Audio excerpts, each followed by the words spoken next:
Nakalerto na ang PNP sa gaganapin mamayang selebrasyon ng Iglesia ni Cristo para sa Lingap Pamamahayag at ika-128 kaarawan ng founder nilang si Felix Manalo.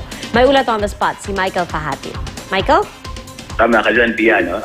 Naghahanda na nga itong ating mga kapatid na sa Iglesia ni Cristo at maging ang mga kapulisan dito sa paligid nga ng Amoranto Stadium kung saan magkakaroon mamaya ng kanilang pamamahayag at birthday celebration na rin daw ang 128th birthday ni Felix Manalo.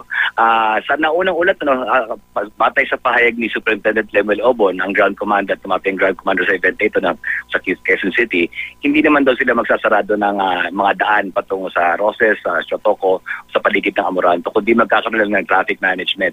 At pinapaklear na rin yung mga nakaparada ng naka-double park para maging maluwag din yung trapiko. At ang kanilang security daw ay sa external lamang dahil ayon kay Superintendent Obon, ang Iglesia ni Cristo daw ay may sariling security force sa loob, mga uniform daw ito na tutugon sa mga security measures sa loob ng pagtitipon. Ang security sa labas naman ay ang mga bukas kotse daw, yung mga unruly crowds na nadadagsa dito at traffic management na rin.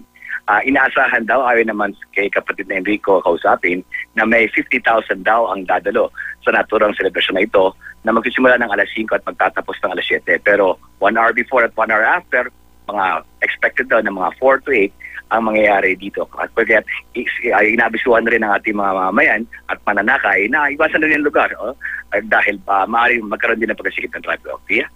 Maraming salamat, Michael Fahatin.